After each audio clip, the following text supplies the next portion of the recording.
کراچی سندھ پاکستان میں قائم فیضان مدینہ میں شعبہ تعلیم کی دعوت پر 6 جون 2026 کو انڈس یونیورسٹی کے ایک وفد کی حاضری ہوئی۔ شعبہ تعلیم کے اسلامی بھائیوں نے وفد کو فیضان مدینہ میں قائم مختلف شعبہ جات کا وزٹ کروایا اور وہاں ہونے والے دینی کاموں کے حوالے سے آگاہی دی، جبکہ دعوت اسلامی کی عالمی سطح پر ہونے والی دینی و فلاحی خدمات کے حوالے سے بھی بتایا اور انہیں بھی دین متین کی خدمت کرنے، ہفتہ وار اجتماع و مدنی مذاکرے میں شرکت کرنے کی دعوت دی، جس پر شرکاء نے دعوت اسلامی کی کاوشوں کو سراہا اور اپنی نیک خواہشات کا اظہار کرتے ہوئے مدنی خبروں کو اپنے تاثرات بھی دیے۔ فیضان مدینہ میں وزٹ کیا تو ہمیں جو سب سے بڑی چیز کی خوشی بھی ہوئی کہ الحمدللہ ایک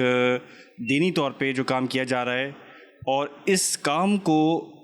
زندگی کے ہر ادوار کے لیے، ہر عمر کے لوگوں کے لیے اور ہر قسم کے شعبہ جات کے لیے کیا جا رہا ہے، اور اس کی وجہ سے میں سمجھتا ہوں کہ دعوت اسلامی نے ایک بہت ہی منظم طریقے سے دین کی خدمت کرنے کا جو بیڑا اٹھایا ہے، اللہ تعالیٰ ان کو دن دگنی اور رات چگنی ترقی عطا فرمائے۔ ایک سمندر ہے انسانوں کا اور ہر کوئی اپنے اپنے ڈپارٹمنٹ میں کام کر رہا ہے۔ ہم نے مدنی چینل کا بھی وزٹ کیا، ہم نے آن لائن اکیڈمی کا بھی وزٹ کیا، ہم نے مسائل کے حل بھی آن لائن بھی دیکھے اور فزیکلی بھی جو مسجد میں ہو رہا ہے وہ بھی ہم نے دورہ کیا، تو ہمیں بہت ساری چیزیں جاننے کا موقع ملا اور انشاءاللہ انڈس یونیورسٹی سے جو ہوا وہ ہم اس کے ساتھ تعاون کریں گے۔ خوشی یہ ہے کہ اتنا کچھ وزٹ کیا اور غم یہ ہے کہ بہت دیر سے وزٹ کیا، کہ بہت پہلے ہمیں وزٹ کرنا چاہیے تھا، اور بہت یعنی کہ زندگی کے جو سال گزرے ہیں یہ بہت پہلے اگر ہم آتے تو